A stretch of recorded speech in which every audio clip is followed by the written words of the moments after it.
Ora viva, seja bem-vindo ao Final Cut, podcast da Sports Lovers, com o apoio craques.pt. Primeiro episódio da quinta temporada, último episódio do ano civil 2025, e para iniciar esta quinta temporada temos mais um grande convidado. Ora, temos connosco o President of Football do Bournemouth, antigo diretor-geral da Roma, também do Sport Lisboa-Benfica, no futebol profissional e também nas modalidades, uma pessoa que eu conheço bem, tenho o gosto de ter aqui comigo. Vou tratá-lo também por você.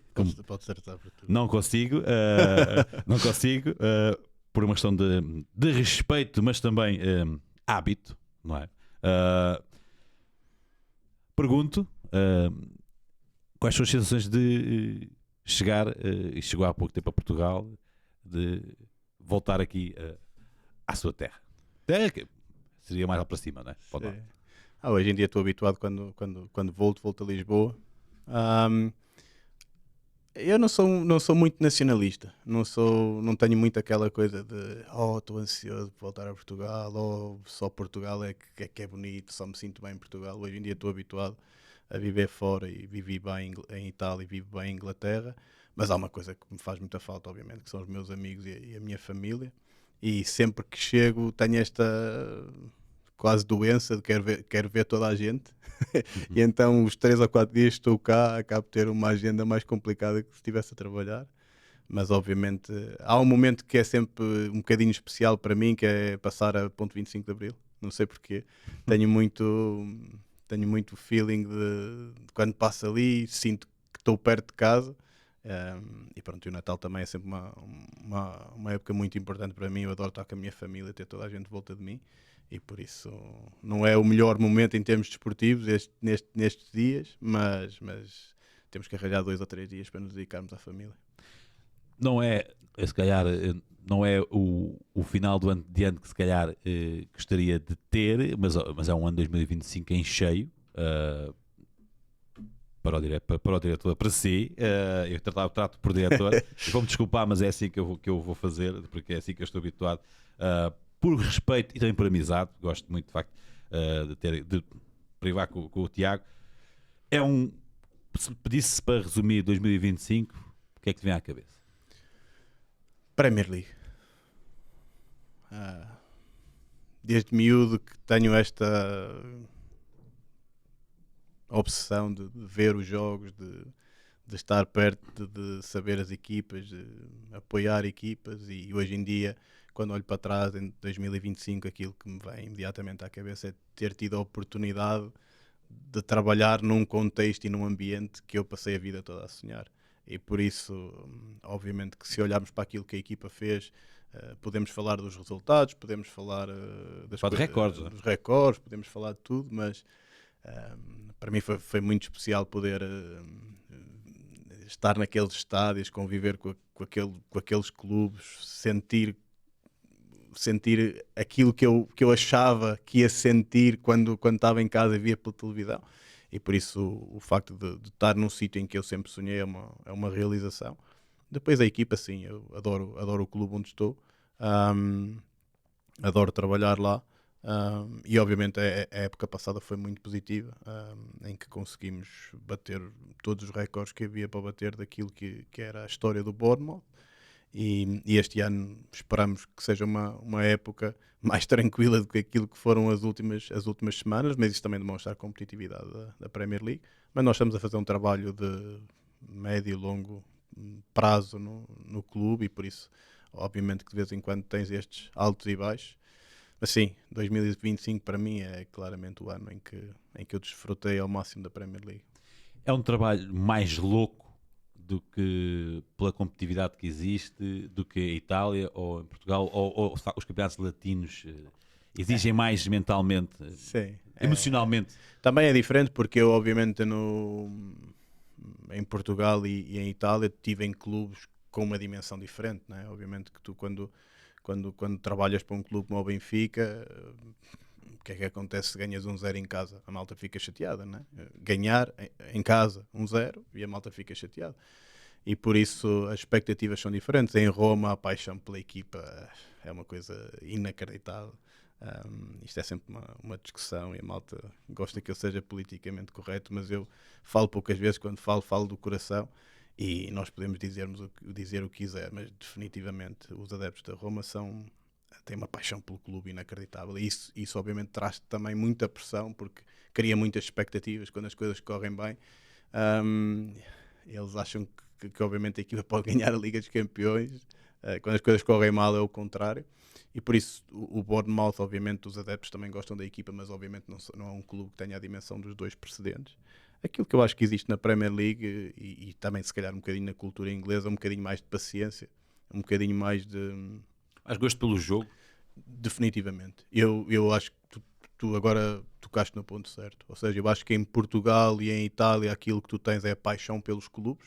Nós somos assim, né? Nós como benfiquistas queremos é ganhar. Obviamente se podemos ganhar e jogar bem, melhor, mas aquilo que interessa é ganhar e é a paixão pelo clube. Se houver uma corrida de caracóis com as camisolas do Benfica, Porto e Sporting, a malta vê por causa do clube. Em Inglaterra definitivamente há a paixão pelos clubes, mas acima de tudo há a paixão pelo jogo. Eles verdadeiramente adoram o futebol, adoram o jogo em si, adoram discutir aquilo que se passa dentro de campo. Não prestam muita atenção àquilo que são os fediveres normais do futebol. Julgam muitas equipas pela coragem que têm, pela forma como jogam, e adoram os jogadores, e eu acho que isso é uma grande diferença. Roma e Benfica acabam por ter adeptos e o próprio clube autofágicos, no sentido de que eu estou-me aqui a recordar até no primeiro ano de Benfica.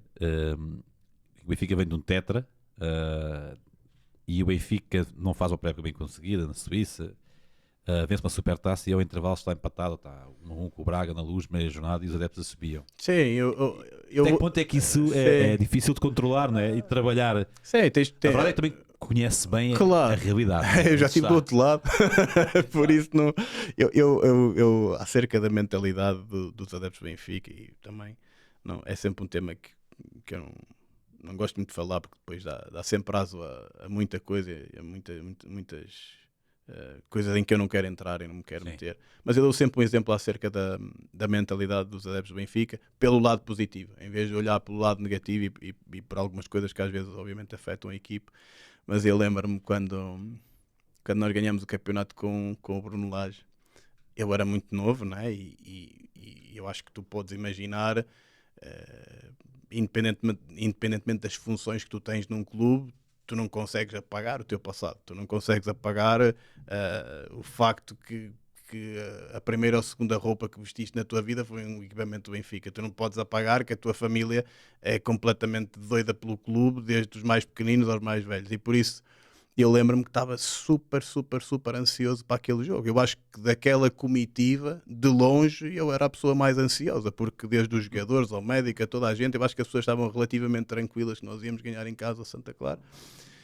E eu estava, eu lembro perfeitamente da viagem de autocarro, e eu achava que podia morrer naquela viagem, tal era a minha ansiedade, com o medo de perder, não é? Porque estive do outro lado. E aquilo que eu me vou lembrar sempre é que o jogo começa, eu acho que nós ainda nem sequer tínhamos feito o primeiro golo, eu acho que o jogo ainda estava 0-0, e o estádio começa a cantar Dá-me o 38, e aquele era o 37, ou seja, aquele ainda não estava ganho. Sim. E o estádio já estava a cantar Dá-me o 38, e eu não achei piada nenhuma aquilo quando estava lá no banco, né? Porque queria ainda mais a ansiedade.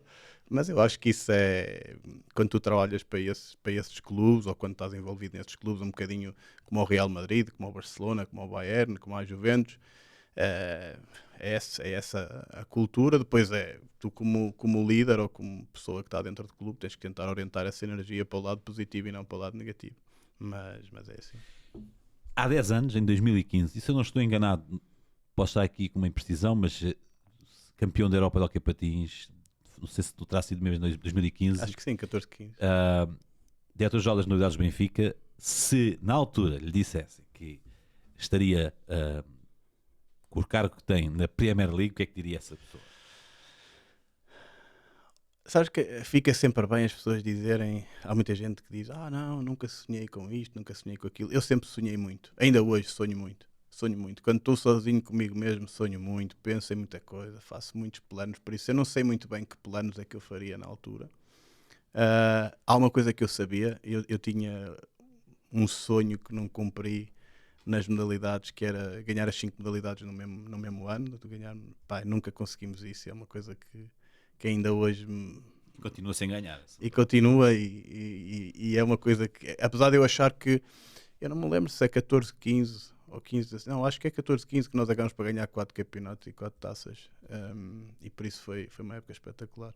Não, mas eu diria, eu acho que há 10 anos atrás eu não imaginaria que estivesse na Premier League, e acho que eu não imaginaria que já tivesse tido o percurso que tive. Acho que essa era a grande diferença.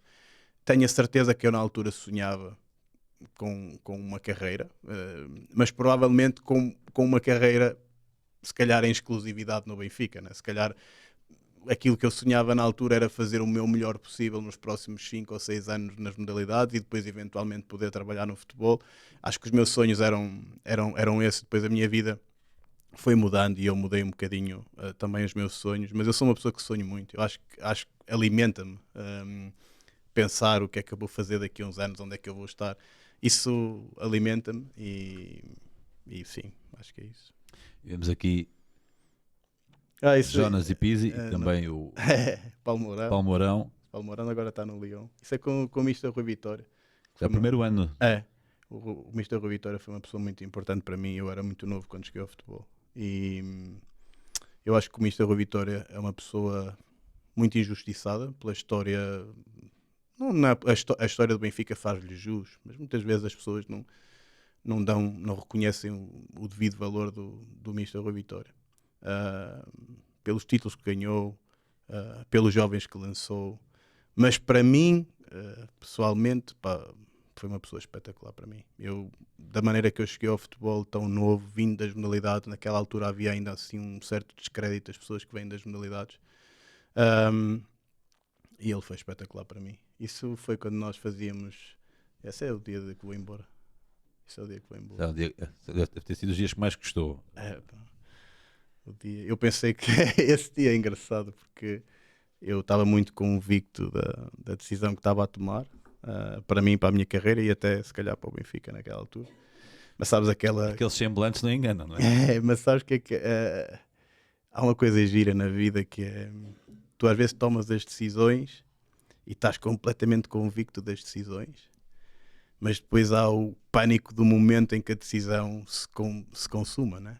E eu lembro perfeitamente deste. Eu dei-me 2 momentos. Lembro-me este momento do último dia que eu vou ao Seixal, em que tu começas a pensar o que é que estás a fazer, e lembro-me perfeitamente quando estou no avião para ir para Roma, que eu acho que é dia 4 de janeiro, se não me falha a memória, e sabes que tu estás ali sentado e diz isto agora já não volta para trás.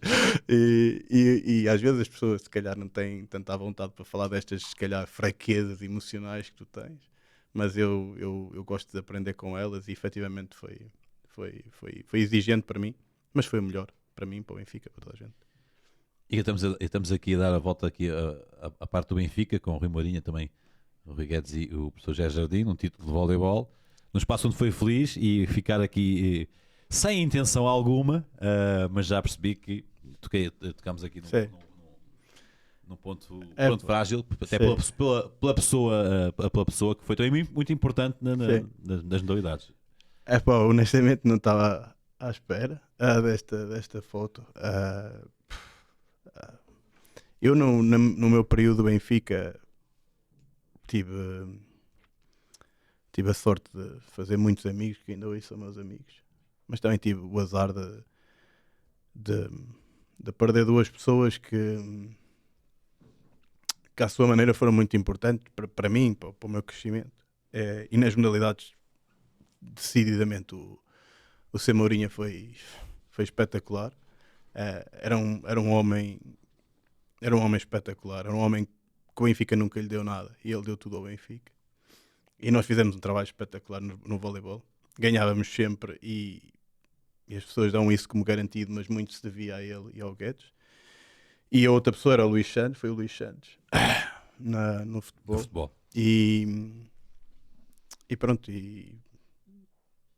ainda hoje quando o vôlei ganha, independentemente de eu ser amigo do Rui Guedes, e fazemos sempre, ele tem uma coisa gira, que é quando ganha um título nós fazemos sempre uma videochamada, e falamos sempre do seu Rui Mourinho.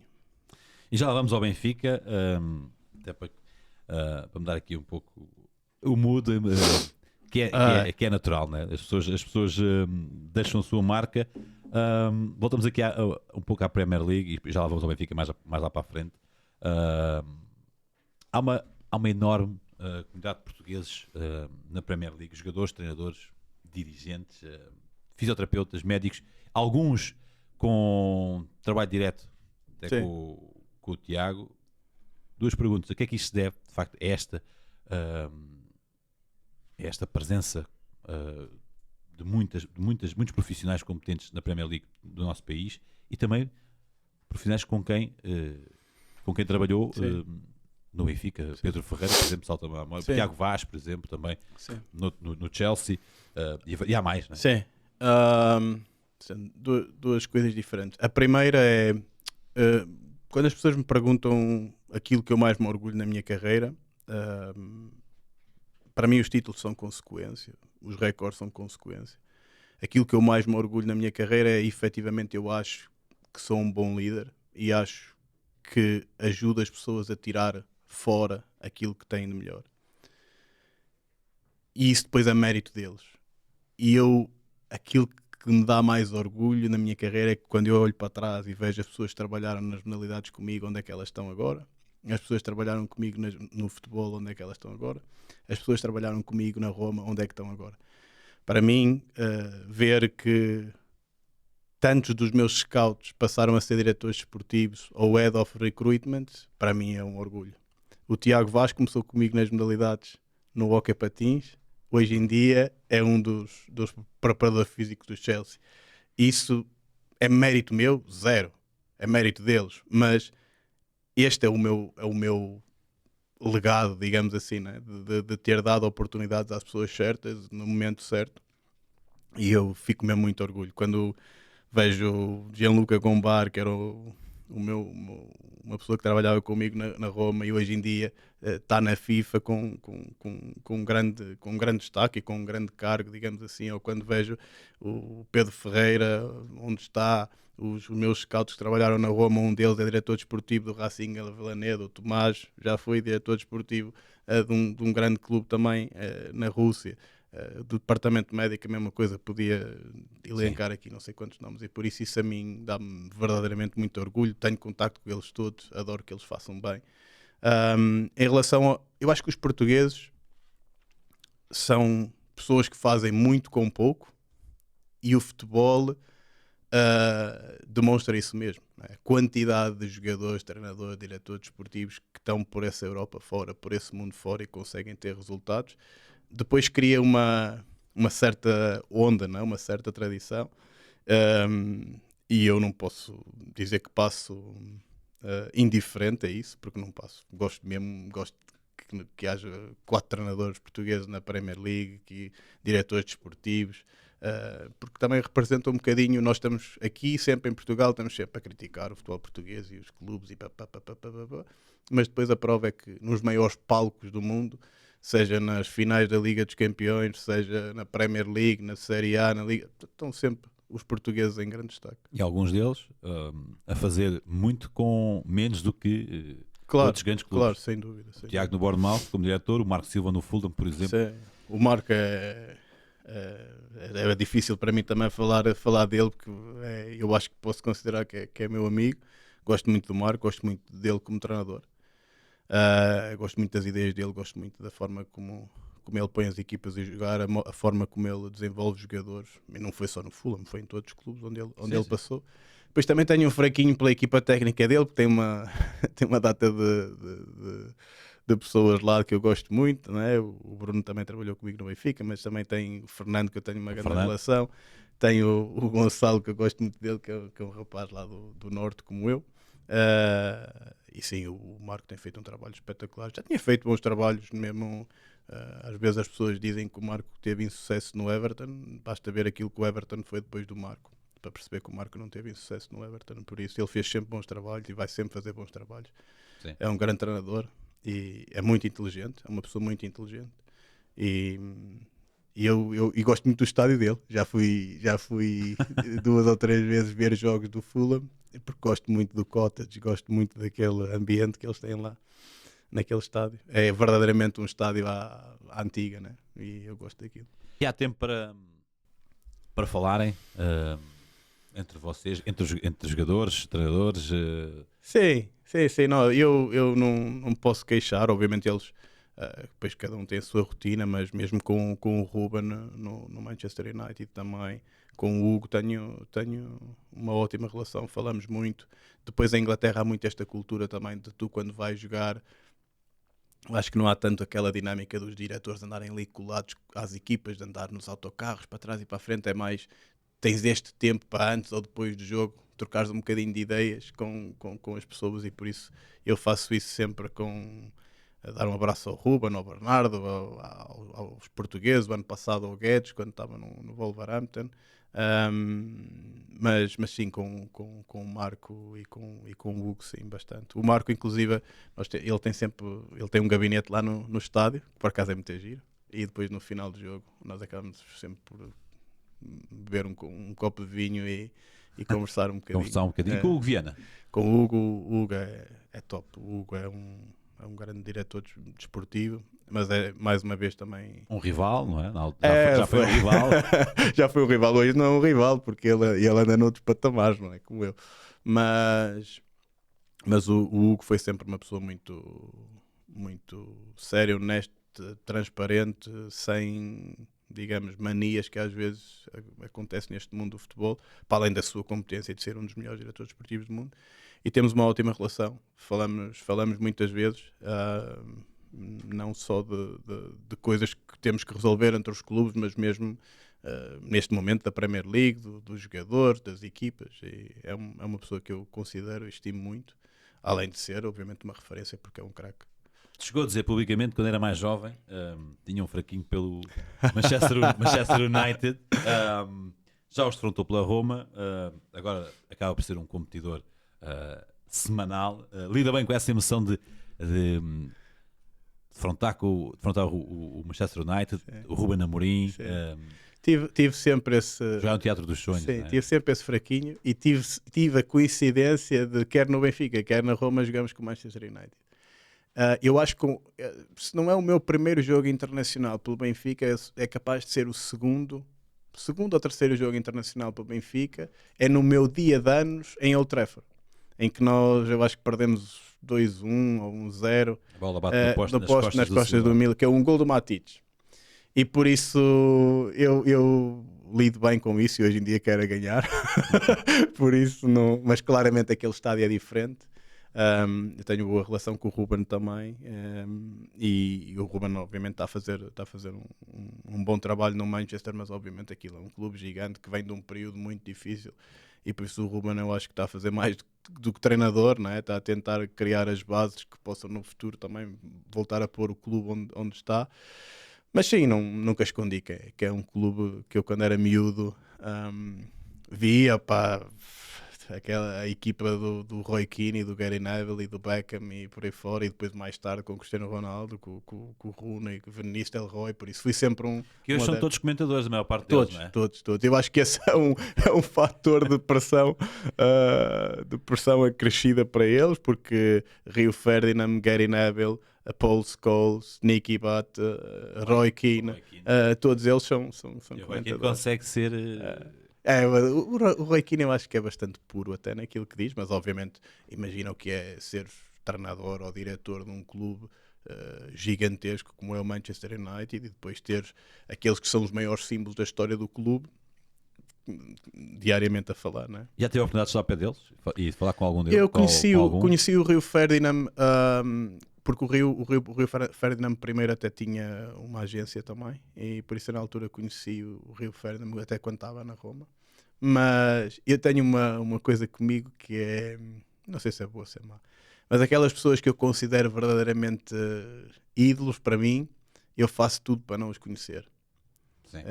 Isso já me aconteceu com outros protagonistas.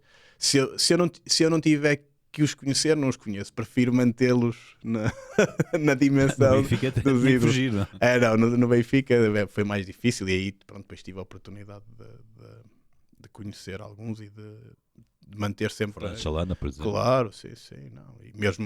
E mesmo obviamente, quando eu cheguei ao Benfica, o Rui Costa, o Sr. Simões, tanta gente, obviamente, para mim, ainda tive a oportunidade de apertar a mão ao Sr. Eusébio tantas vezes, epá, e eu, obviamente ali no Benfica era mais difícil, mas depois, nesta dinâmica do futebol internacional, já tive algumas oportunidades em que se calhar era fácil para mim fazer conversa ou tirar uma fotografia, e eu mantenho sempre isso. Se não tiver que o fazer, não faço, mas continuo a olhar para eles com uma certa reverência. Na Premier League, quem é que fugia a 7 pés? Para mim, a maior referência de sempre da Premier League, e que se eu um dia tivesse a oportunidade de falar com ele ia tremer, é o Alex Ferguson, de longe. Para mim é uma referência, é a maior referência do futebol inglês para mim. Num estilo que ainda se usa ou já não se usa, o estilo do Alex Ferguson? Eu acho que o Alex Ferguson estava muitos anos à frente. A primeira coisa em que ele estava à frente é que ele foi talvez a primeira pessoa a perceber que precisava de se rodear de muita gente competente em muitas diferentes áreas para acompanhar. Depois ele criou efetivamente uma forma de jogar em que a equipa vale mais que as suas individualidades, respeitando as individualidades. Ou seja, tu quando pensas no tempo do Alex Ferguson, pensas em grandes jogadores, mas pensas sempre em O'Shea, Fletcher, Wes Brown, Gary Neville, jogadores que tu sabes que nunca jogariam em mais nenhum clube do mundo a não ser aquele. E ele conseguiu criar uma dinâmica interna em que estes jogadores eram essenciais. Depois, a mentalidade que ele conseguiu imprimir num clube em que ganhar está acima de tudo, para mim acho que é difícil repetir aquilo que ele criou. Só uma pessoa verdadeiramente muito inteligente consegue criar esta dinâmica, e depois obviamente aqueles jogadores também o ajudaram muito, não é? Porque muitas das questões da liderança depois eram executadas pelos jogadores, e hoje em dia quando ouvimos as histórias destes jogadores, isso prova-se isso.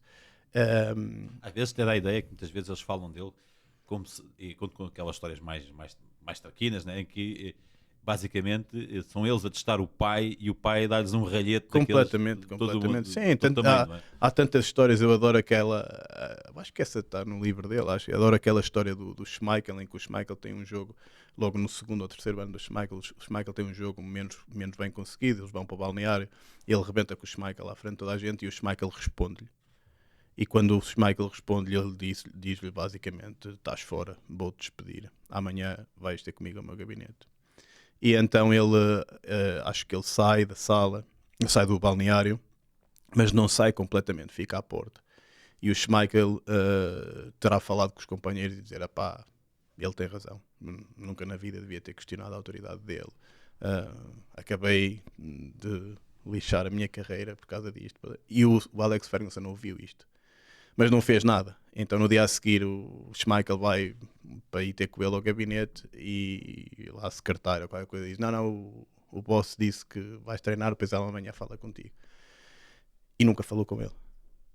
E o Schmeichel diz: eu andei 2 anos à espera que aquela conversa acontecesse, mas 2 anos que eu tinha sempre medo que ele aparecesse. E isso criou naquela relação com ele que ele não podia errar, não é? Ele estava sempre à espera. Ou seja, com outros jogadores fez de forma diferente, não é? Eles brincam sempre que o Paul Scholes podia fazer o que quisesse porque era tipo o filho dele, como o Bernardo hoje é para o Guardiola. Eu acho que ele foi um gênio. Acho que foi um gênio das relações, acho que foi um gênio na construção das equipas, acho que foi um gênio na criação destas estruturas à volta das equipas de futebol. E tudo que são histórias à volta dele eu gosto de ver, ouvir e sentir. Ora, falou aí do Bernardo, nós temos aqui uma surpresa preparada, não do Bernardo, mas de outro jogador do Manchester City, outro português. Pedro, se não te importas de colocar aqui... Tiago, a minha pergunta para ti é se tu te lembras do que me disseste na minha estreia pelo Benfica no estádio do Bessa contra o Boa Vista. Este é o maior. Rubem Dias. O Ruben é, na minha carreira, isto é sempre difícil, as pessoas falarem de preferidos, isto e aquilo, porque nós passam tantos jogadores pela nossa carreira. Eu tive a oportunidade de trabalhar com tantos jogadores espetaculares, no Benfica, na Roma, agora no Bournemouth. Mas para mim, se eu tivesse um dia que dizer qual é que é o meu protótipo de jogador, qual é que é o meu exemplo de jogador, qual é que é o jogador que se eu fosse para um clube com fundos ilimitados, qual era o primeiro jogador que eu contratava? Era o Rubem Dias. Este é a prova de bala. É um grande jogador, é um grande líder, é um grande profissional, é um vencedor, é tudo. E eu lembro-me o que é que eu lhe disse. Eu, na altura, tinha muita confiança nele.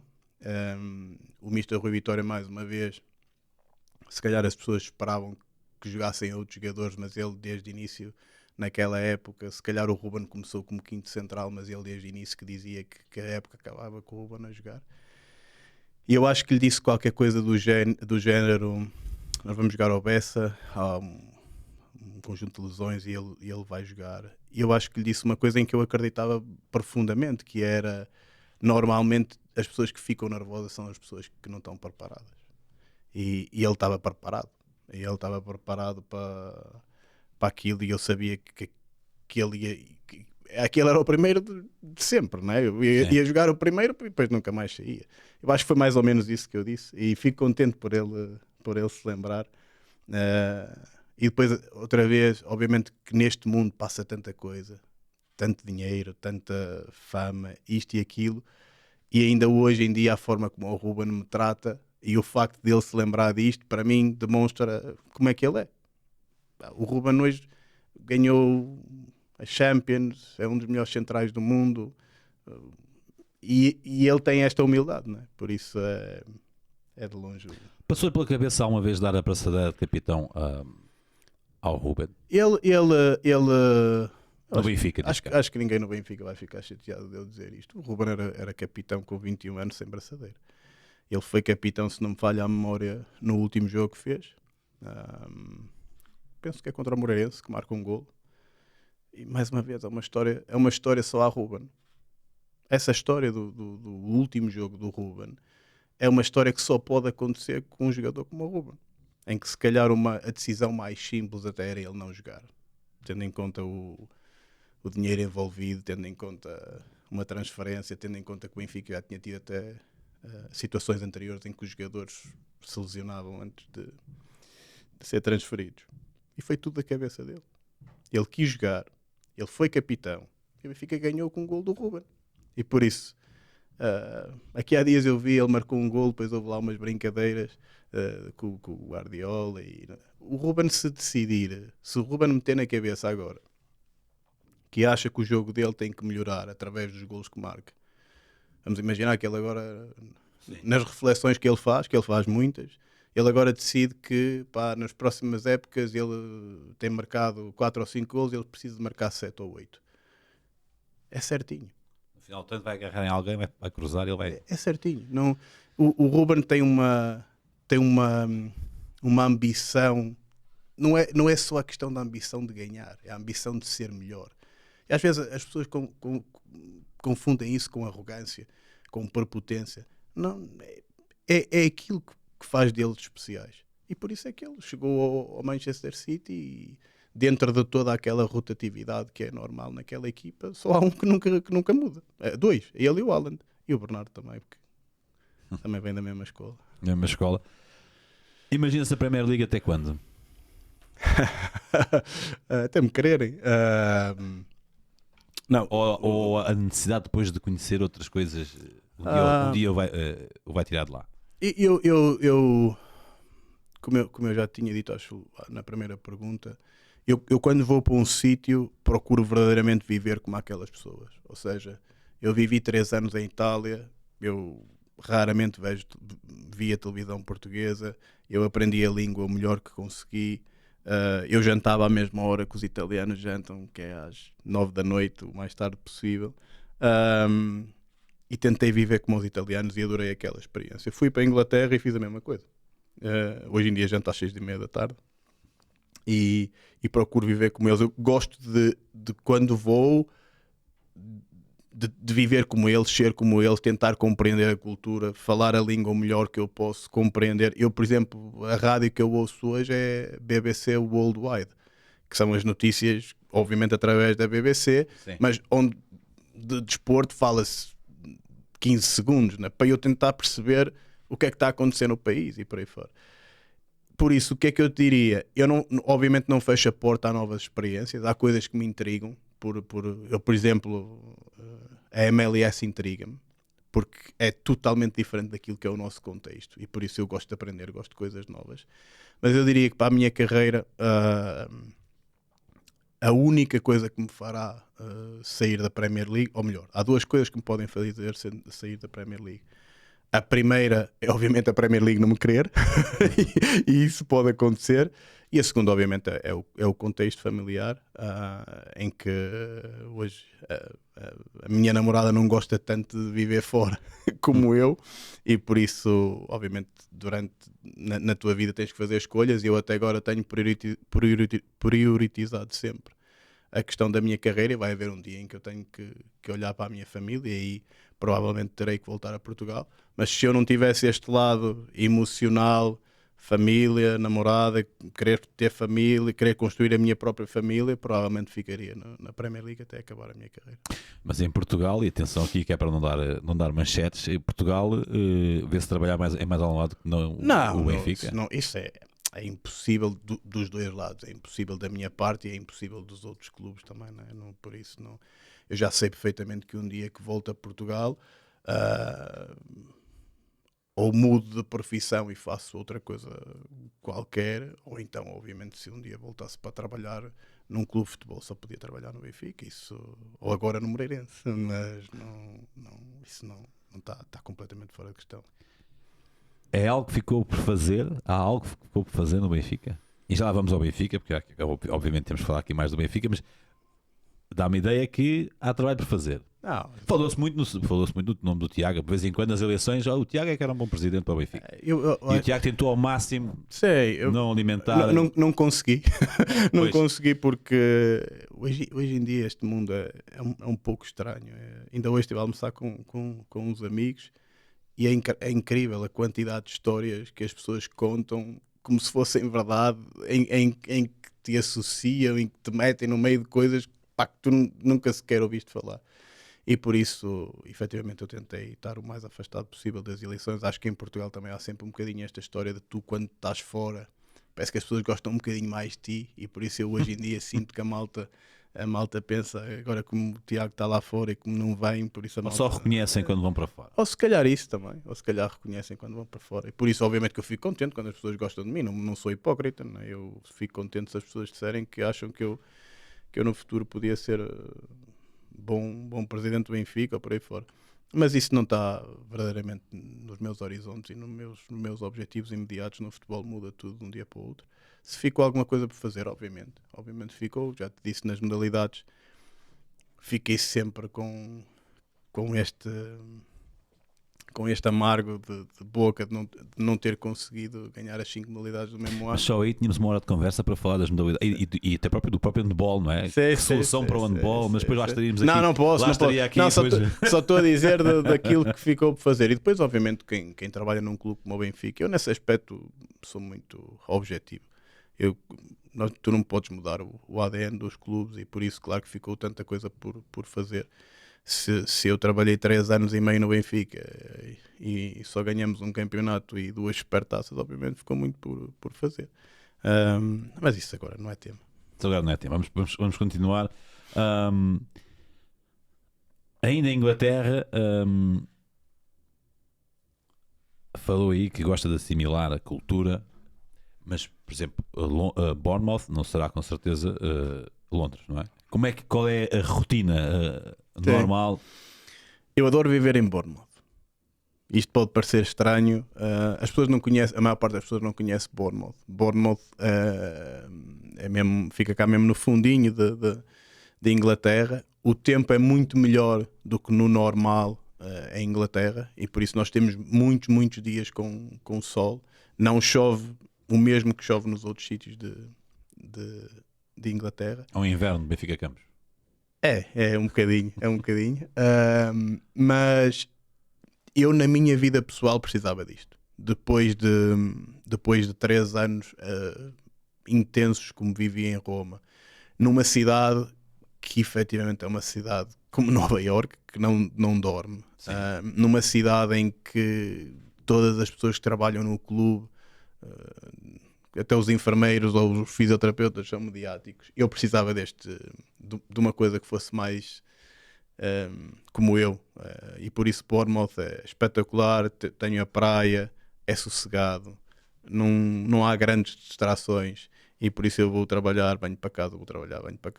Gosto muito de viver lá, mas é verdade que nós no futebol temos muito esta rotina de viajar para Londres, porque acaba por ser um centro de tudo, não é? E por isso acontece muitas vezes, por exemplo, quando nós jogamos fora, se calhar nós vamos um dia, a equipa joga sábado e nós se calhar quinta-feira vamos, quando digo nós, eu e o diretor técnico, por exemplo, vamos e ficamos em Londres, ficamos sexta-feira, fazemos 7, 8 reuniões, encontramos agentes, encontramos clubes e depois viajamos para o jogo no dia do jogo. E por isso Londres, sempre que tu quiseres ter um bocadinho mais daquilo que não tens em Bournemouth, podes ir para Londres, são 90 minutos de comboio, ou 2 horas de carro, é tranquilo. Mas eu adoro viver em Bournemouth, e as pessoas que não sabem onde é que é e que não conhecem, se vissem fotografias e vídeos, é verdadeiramente um sítio espetacular para viver. E naquilo que é também e acredito que seja uma das coisas que lhe traz mais gozo, fechar jogadores, fazer negócio, e habituado a isso desde a primeira hora, é mais desafiante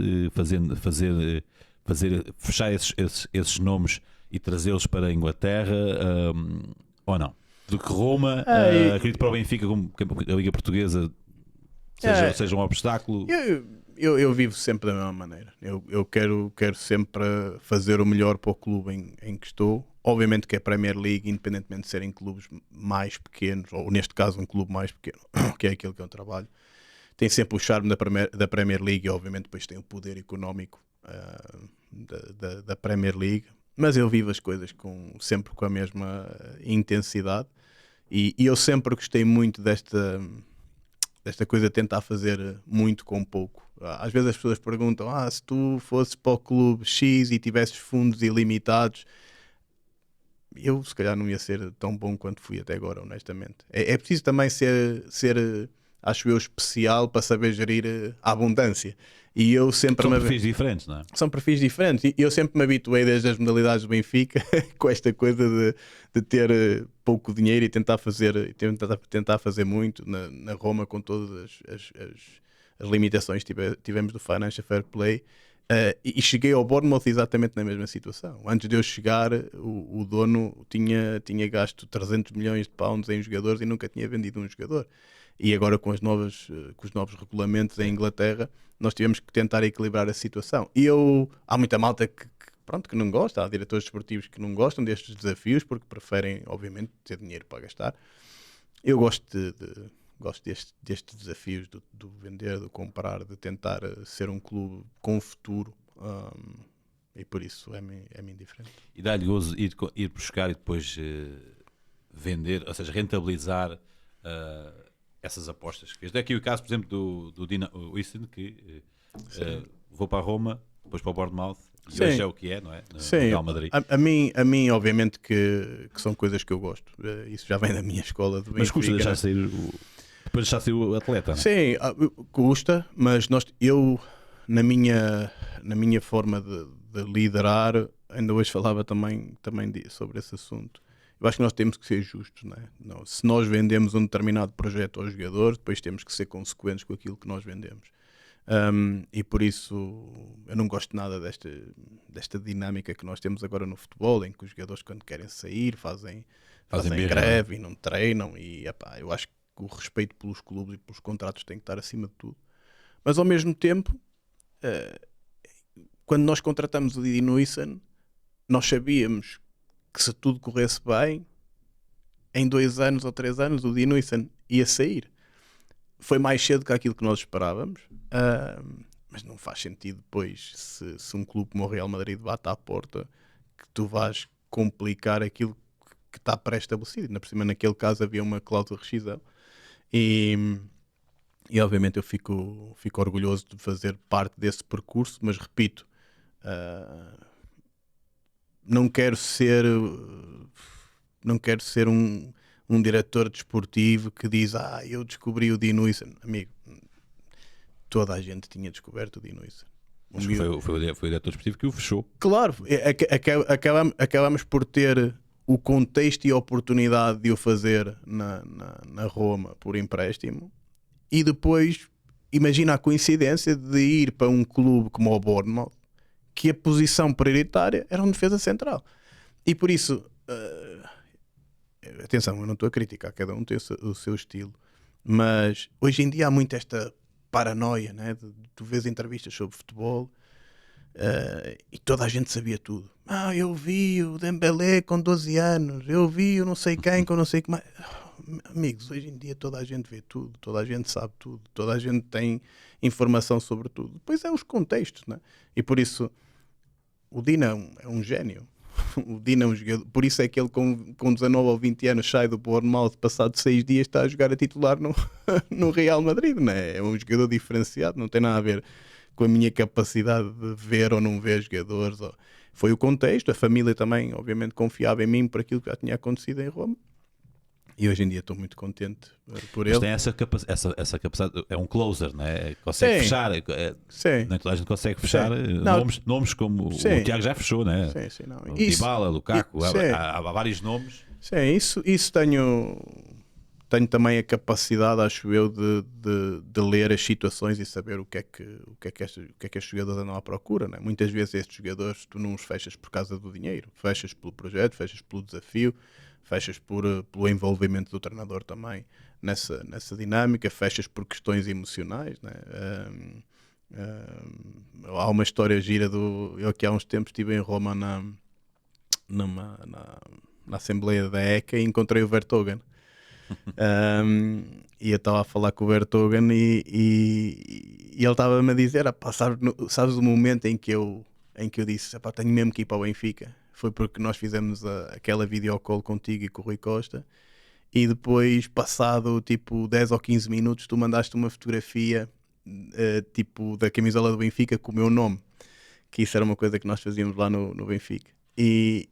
Ou seja, é o Vertonghen, não vai ser o dinheiro que vai fazer escolher entre o Benfica e os outros clubes, são seguramente todo este processo emocional. E eu isso acho que, repito, vem muito do meu tempo das modalidades, de tu saberes que não tens de convencer as pessoas com coisas e projetos para além do dinheiro. E eu ainda hoje acho que temos isso. No Bournemouth hoje em dia não é difícil vender o projeto a jovens jogadores, porque eles começam todos a criar esta ideia que se forem lá podem subir para um outro patamar, mas eles têm que perceber que antes de subir para um outro patamar têm que queimar as pestanas e têm que ganhar jogos por nós e têm que fazer aquilo que eles fizeram no ano passado, não é? Porque hoje em dia toda a gente fala que o Milos foi para o Liverpool, o Dino foi para o Real, o Zaba foi para o Paris Saint-Germain, mas antes de irem bateram o recorde de pontos do clube. E por isso, uma das coisas que é hoje um dos problemas que nós temos é que quando nós contratamos os jogadores não podem dar como garantido que aquilo é um trampolim. Eu não me importo que eles chamem trampolim, mas antes de ser um trampolim, eles têm que dar ao pedal. E têm que fazer alguma coisa pelo clube. Porque só aí depois é que vai ativar a tal lealdade para com o projeto que nós fizemos. O projeto foi, tu vens para aqui, estás aqui 2, 3 anos, fazes o teu melhor, a equipa vai estar bem, vai ficar na Premier League, vai jogar bem por aí fora, e depois quando o dinheiro for certo, tu vais embora. Se o jogador, no entretanto, não fizer isto, a parceria já não é a mesma, não é? Pois. Mas e eu sei, porque trabalhámos juntos e conheço muito bem o percurso das amizades que ficam. E nem todas as amizades a nível que ficam a nível profissional acabaram bem, não por responsabilidade direta do Tiago. O Rui Vitória saiu, Há aqui nomes de jogadores que tiveram consigo, depois saíram. O que é que vale mais nessa ligação profissional, ligação jogador, de diretor, diretor-treinador? Porque acima de tudo há ali uma altura em que, por exemplo, eu falo aqui do Rui Vitória, mas pode ser outro treinador qualquer, não quero aqui especificar, claro, a situação, mas em que o diretor é o elo mais perto, mais forte com o treinador, mas ao mesmo tempo também é o elo mais forte com o presidente, e não há elo aqui. Vamos lá ver uma Como coisa. É que se gera esta situação? Vamos lá ver uma coisa. Em todas estas relações, tu sabes que um dia o caminho vai se dividir. Não, é assim, é a natureza das coisas. E eu fui sempre muito consciente. Eu acho que as modalidades, mais uma vez, prepararam muito para isto, porque eu tinha que alimentar diariamente a relação com 5 modalidades diferentes, com 5 treinadores diferentes, com 5 team managers diferentes, com 5 plantéis diferentes. E isso deu-me muito traquejo. Há uma coisa que para mim é essencial, que é, com os treinadores principalmente, tu tens que ser transparente. Não vale a pena, na minha maneira de ver, andar a fazer o jogo do gato e do rato com aquele que... Os treinadores não são só treinadores. Hoje em dia há muito esta teoria que os clubes decidem tudo e os treinadores é quase como se fossem um empregado normal. Isso não existe. O treinador fala 150, 200 vezes por época. O treinador é o porta-voz do clube, tanto faz vocês quererem como não. O treinador é a pessoa que tem o contacto direto com os jogadores. O treinador é aquele que tira ou não tira partido dos jogadores que ali estão. E por isso o treinador é muito mais do que um simples treinador. E aquilo que eu fiz na minha carreira foi sempre, mantendo boas ou más relações, foi sempre ser transparente, ser honesto e dizer aquilo que eu penso, mesmo que às vezes aquilo que eu penso seja diferente daquilo que os outros pensam. Às vezes é difícil. Muito difícil. Quando se tem o presidente a dizer, pá, esse tipo não presta para nada, tem que ir embora, e ao mesmo tempo sabe que há algo que não se pode diretamente dizer a um treinador, olha, o presidente diz que não presta para nada. Vamos lá ver uma coisa, é muito difícil. Aquilo que fala por mim é, eu hoje continuo a ser amigo de quase todos aqueles treinadores que trabalharam comigo. Se quiseres, conto a história do Paulo Fonseca, que foi um treinador com quem eu trabalhei só 6 meses e que hoje em dia é um dos meus melhores amigos no futebol. O Rui Vitória não preciso dizer, já falei, o quão especial é para mim, sempre que nos vemos, para mim é uma pessoa espetacular. Com o Bruno Lage é a mesma coisa. Mas o trabalho do diretor desportivo é exatamente o contrário daquilo que estavas a dizer. O trabalho do diretor desportivo é assumir a culpa e a responsabilidade de coisas que não é sua culpa e sua responsabilidade. Ou seja, quantas vezes é que tu estás numa situação em que o presidente diz isso, esse gajo, coisa e não sei o quê, depois o treinador pergunta o que é que o presidente disse, não, está tudo bem, calma e coisa, e o contrário é a mesma coisa.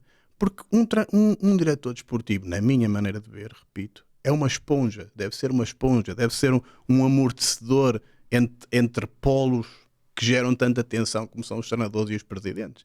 E por isso não faz parte do meu trabalho, acho eu, engrandecer as diferenças.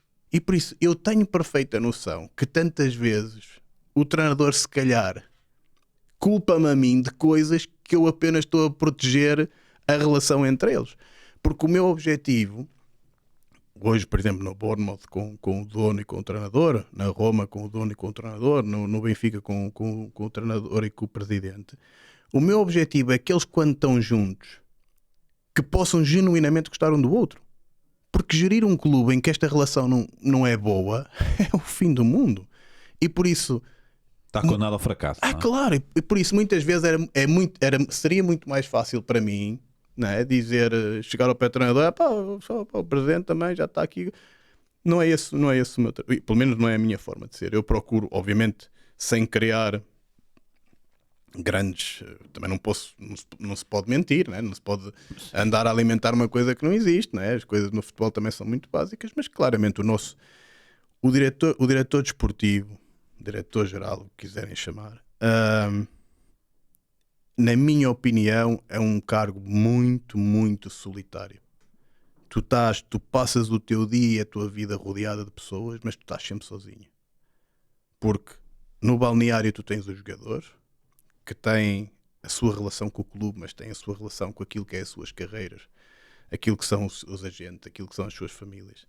Tens o treinador, que é o polo, se calhar, mais importante daquela dinâmica, que podes ter confiança, tens uma grande relação, mas no final do dia ele tem a sua equipa técnica e ele tem as suas próprias dinâmicas. Tens o presidente, a direção, os boards, o que tu quiseres, que são pessoas a quem tu respondes, em que tu fazes a ligação com isto tudo, mas no final do dia eles também tomam decisões que podem passar perfeito. Se amanhã o dono decidir fazer uma coisa, mesmo que eu não concorde, ele é o dono.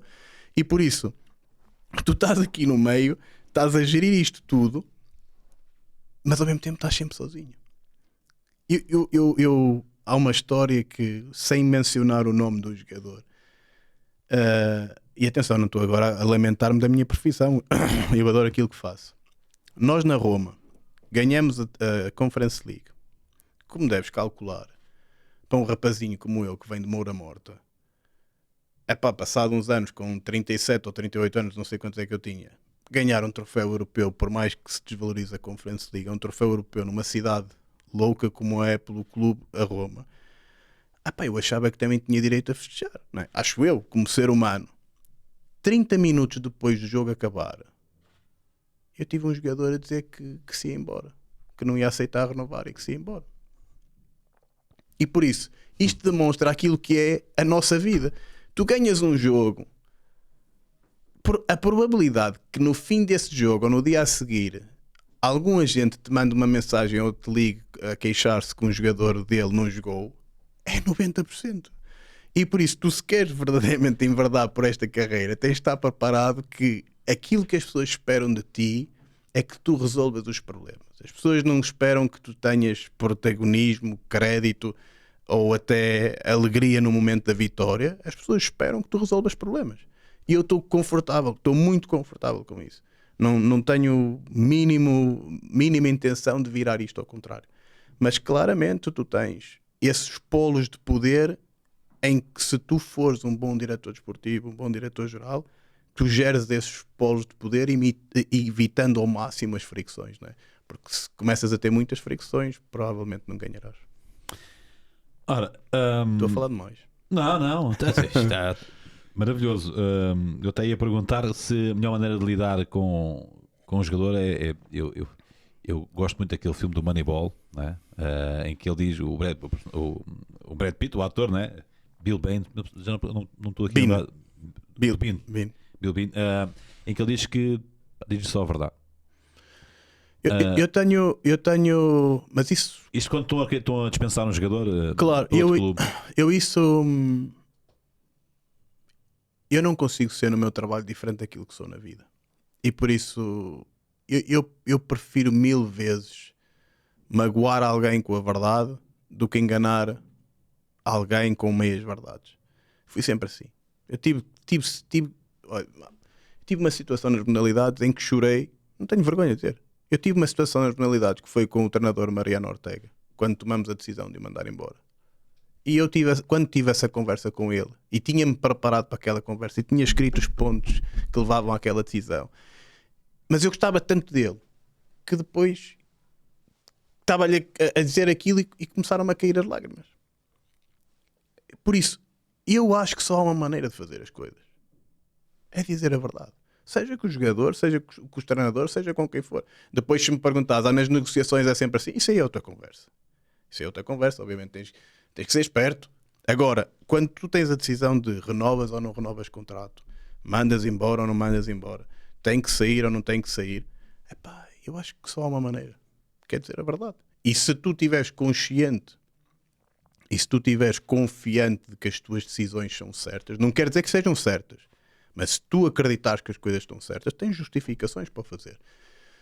São conversas difíceis, mas eu prefiro ter essas conversas. Eu sou assim com a minha família. E é estranho pensar, isto da minha parte, é estranho pensar que são casos raros do futebol. Sim, mas são casos raros. Eu por exemplo, aqui à baila, por exemplo, o Rubén Amorim, que quando estava em Portugal e em Inglaterra também, porventura, não acompanho tanto, mas em que as conferências de imprensa eram pautadas por aquilo que eu considerava que era a verdade do Rubén Amorim. Ele dizia sempre a verdade e elogiava-se muito a verdade do Rubén Amorim, e eu pensei para mim, mas ele apenas está a fazer o mais correto. Claro, sabes, mas às vezes a verdade é complicada, claro, de contar, não é? É complicado porque há sempre muitos ângulos, há sempre muitos cinzentos, há sempre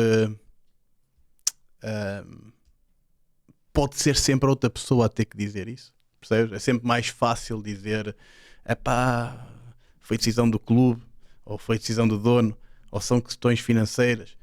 E eu prefiro sempre assumir aquilo para mim. E vou-te dizer, já me aconteceu muitas vezes na minha carreira tomar decisões, ou que tomamos decisões em termos coletivos com quem eu não com as quais eu não concordava, e depois no final eu chego lá e executo aquilo como se fosse meu. Não chego lá a dizer o presidente não coisa, não. E eu sei perfeitamente que muitas vezes os jogadores não sabem as histórias todas, porque muitas vezes também o agente, ou seja, quem for, pode passar só uma versão da história, e tu às vezes há coisas que são, como se costuma dizer, lost in translation, e eu tenho noção que muitas vezes fiquei com responsabilidades de coisas que se calhar não foram exatamente assim, mas tu, quando estás nesta vida, tens que ter capacidade de assumir as responsabilidades e dizer as coisas cara a cara. E eu, por exemplo, a história do Paulo Fonseca é incrível, porque eu trabalhei com ele só 6 meses.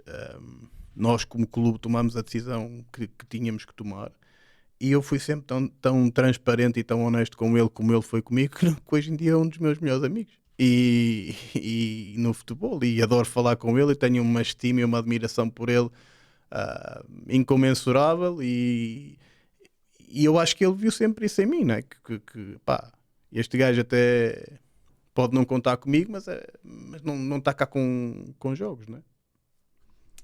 Foi difícil fechar o Evanilson? Foi difícil, porque na altura havia um outro clube inglês interessado também. E depois o André Vilas Boas foi difícil, porque ele foi na altura, eu acho que ele era presidente há pouco tempo, e foi difícil. Nós ainda por cima tínhamos aquela pressão de estarmos a vender o Solanke, que tinha sido, antes de eu chegar, né, tinha sido o melhor marcador, e estava há 6 ou 7 anos no clube, por isso a substituição era difícil. Foi uma negociação difícil, mas eu acho que foi leal. Ficamos com boa relação depois disso, com eu e o presidente do Porto, e eu adoro o Evanilson. Qual foi o jogo que mais gozo deu fechar? Isso é muito difícil. Estamos a falar aqui de alguns nomes fortes do futebol mundial. Sim, mas sabes que às vezes não é pelo... Obviamente tu vais e falas do Dybala, obviamente o Dybala foi espetacular, o Lukaku foi espetacular.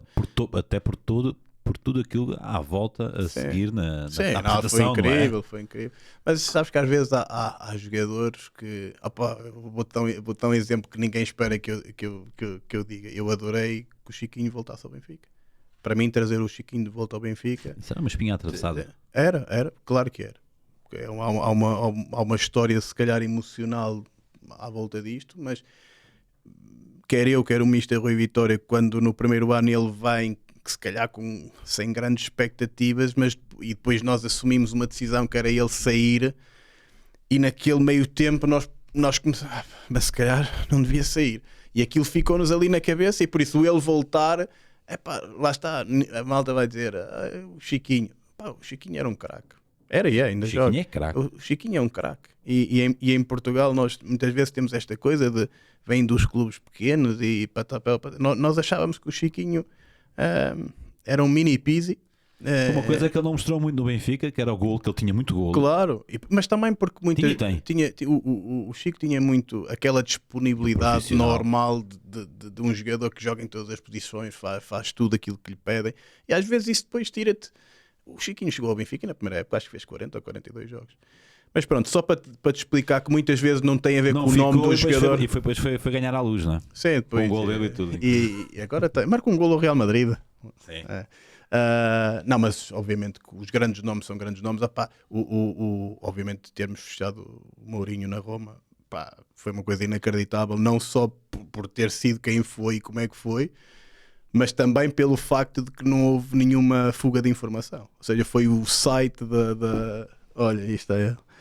foi o site da Roma que deu as notícias, não é? E obviamente que esse também foi uma coisa grandiosa, mas repito, muitas vezes não tem a ver com o nome dos jogadores. ou dos treinadores, tem a ver muitas vezes também com a negociação, há muitas histórias. Nas modalidades lembro muitas o Nicolia, o Fábio Cecílio, que era um jogador de futsal que eu fechei num restaurante perto da minha casa, na Régua, e imagina como é que é a vida, e por isso lembro-me muito dessas coisas, por isso não, é difícil escolher um. Vemos ali José Mourinho, mas e já vamos passar então a essa parte da Roma. E a relação com o Bill Foley? É espetacular. O dono do clube. É espetacular. É uma das pessoas que estou mesmo. Eu sei perfeitamente, não sou o parvo, né? As pessoas, quando olham para a minha carreira, vem Benfica, Roma, depois vem Bournemouth e a malta pensa. Ele, provavelmente, aquilo é uma descida, né? E eu estou tão bem com a vida que eu acho que isto foi a melhor coisa que me aconteceu na minha carreira e na minha vida pessoal. Por aquilo que eu já expliquei, pelo estilo de vida, pela cidade, pela Premier League, mas também muito pelo dono. Ele é verdadeiramente uma pessoa muito especial, tem uma visão e uma inteligência acima da média, senão também não tinha construído a vida e a carreira que construiu. Mas depois é um ser humano espetacular, que me dá muita, obviamente, liberdade e confiança, obviamente também cobra, mas eu adoro como pessoa e como líder, é uma pessoa que eu adoro trabalhar para ele. Curiosamente, pouco depois, o grupo acaba por adquirir uma posição maioritária no Moreirense. O que é que nos pode explicar sobre o racional deste movimento que o grupo teve? Nós temos um multiclube que se chama Black Knight Football, e que nós neste momento temos o Moreirense, estamos a adquirir a maioria do Lorient, que é um clube francês, que está na primeira divisão, o Bournemouth, tínhamos o Hibernian, mas vendemos, e temos duas parcerias estratégicas, uma com o Kyoto Sanga no Japão e uma com o Orlando na MLS. Mas centrando-nos nos três clubes que são mais importantes, a nossa ideia foi claramente apostar em países em que a formação dos jogadores é muito poderosa, e por isso não há dúvida que as academias portuguesas ou as academias francesas são grandes produtoras de talento, em dois mercados que tivessem capacidade de atrair outros mercados, Portugal, a América do Sul, a França e Lorient, África, e depois clubes que tenham verdadeiramente capacidade de desenvolver jogadores. E atenção que o nosso multiclube não tem muito aquela perspectiva de nós agora queremos que sejam todos iguais, que joguem todos o mesmo futebol e agora vamos andar aqui a trocar jogadores. Não, a nossa principal ideia é nós vamos contribuir e queremos contribuir para primeiro melhorar o clube. E por isso o Moreirense tinha os seus próprios objetivos. Construir uma cidade esportiva, mais tarde vir a construir um estádio, conseguir melhorar os resultados dentro de campo. A primeira coisa que nós temos que fazer é isso. É fazer as pessoas de Moreira de Cónegos, os sócios, os adeptos, satisfeitos. Esse é o primeiro objetivo. O segundo objetivo é, obviamente, tendo em conta o poder do grupo, conseguir atrair melhores jovens jogadores para esse projeto. E podia repetir isto que te disse aqui em relação ao Lorient. E depois tomaremos as decisões que devemos tomar quando chegarem momentos em que os jogadores têm ofertas, isto e aquilo. Mas a primeira coisa é efetivamente melhorar os clubes. Mas eu devo te dizer acerca do Moreirense, o Moreirense já era e continua a ser muito bem gerido.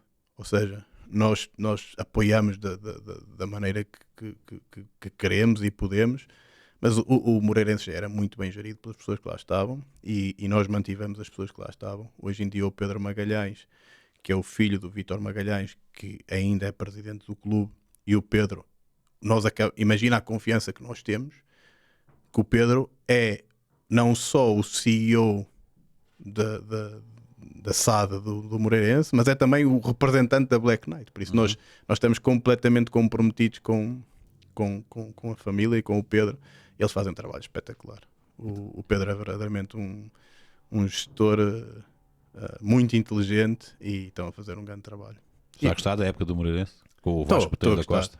O treinador é bom também. O treinador é bom. Eu gosto muito do Vasco. O treinador é bom, a equipa é boa. Eu acho que o Moreirense joga bom futebol. Eu vi 5, 6 jogos completos, para além depois de toda a informação que nós recebemos. E eu gosto, a equipa tem uma identidade. Tem muitos jogadores novos, jovens e interessantes, que eu acho que nós vamos seguir no futuro.